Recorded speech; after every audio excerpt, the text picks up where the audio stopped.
પરમ પૂજ્ય બાપજી દાદા. પ્રેમ અવતાર પૂજ્ય બાપજી દાદા.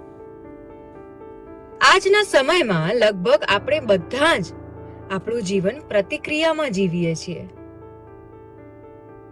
આપણી આજુબાજુ જે બની રહ્યું છે, આપણા સ્વજનોનો આપણા પ્રત્યેનો ભાવ, આપણી દુનિયાવી સફળતા અથવા અસફળતા, આવું તો કેટલું એ બધું નક્કી કરે છે કે આપણે કેવી રીતે જીવીએ. આપણો રિમોટ કંટ્રોલ આપણી પાસે જ નથી. જે ગુણધર્મો સમા રિમોટ કંટ્રોલને લઈને આપણે આવ્યા હતા, એ ગુણધર્મો તો ક્યારનાય વિસરાઈ ગયા છે. આ દોડતી ભાગતી દુનિયામાં એ ગુણોનો શ્વાસ તો ક્યારનોય રૂંધાઈ ગયો છે. એ શ્વાસ ન રૂંધાય, એ ગુણો ન વિસરાય અને ગમે તેવા સંજોગોમાં પણ એ ગુણો સોળે કળાએ ખીલી ઉઠે એવું ભીતર દુર્લભ છે. અને એવું જ ભીતર અસામાન્ય માણસોને સામાન્ય માણસોથી જુદા પાડે છે. આવું ગુણ વૈભવથી ભરપૂર ભીતર હતું ચુનીલાલનું. અને એ ભીતરના લીધે જ તે બાળપણથી પ્રતિક્રિયાના બદલે પોતાના ગુણોને આધીન થઈને વર્તન કરતો હતો.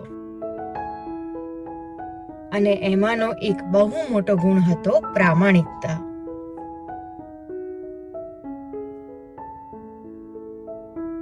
ચુનીલાલની ઉંમર 5 વર્ષની હશે. ચુનીલાલ પોતાના મિત્રો સાથે સંતા કુકડીની રમત રમતો હતો.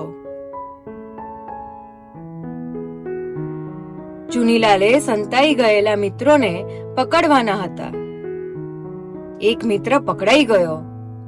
એને ચુનીલાલ પ્રત્યે વિશેષ લાગણી. એણે એક છોકરો ક્યાં સંતાયો છે એ ચુનીલાલને ઈશારાથી બતાવી દીધું. ચુનીલાલે એને પાસે બોલાવીને કહ્યું, આ તે ખોટું કર્યું, ફરી આવું ન કરતો. અને પછી બૂમ પાડી બધા જ મિત્રોને બોલાવી કહ્યું, આપણે ફરી શરૂ કરીએ.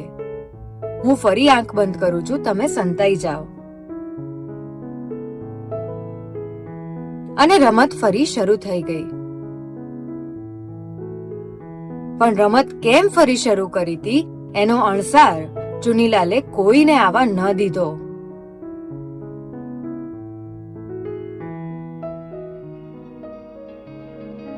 આપણી પ્રામાણિકતા કેટલી છે? આપણે દુનિયા સાથે પ્રામાણિક છીએ કે આપણા માટે આપણી જીત, આપણી સફળતા એ જ સર્વોપરી છે?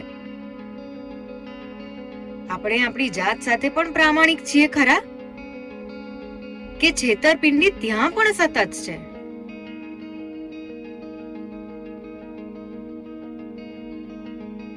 દાદા કેમ દાદા છે એના મૂળમાં એમનું ગુણોથી ભરપૂર ભીતર છે. જો આપણને દાદાનો આ ગુણ ગમ્યો હોય તો આપણે પણ આપણા જીવનમાં પ્રામાણિકતા લાવવાનો પ્રામાણિક પ્રયત્ન કરી શકીએ. એ જ આપણી દાદા માટેની ભક્તિ અને એ જ આપણો દાદા માટેનો પ્રેમ. એ પ્રયત્ન રૂપી પુષ્પ દાદાના શ્રી ચરણોમાં અર્પણ કરીએ. ઓમ શ્રી સિદ્ધિ સુરેશ્વર સદગુરુભ્યો નમઃ.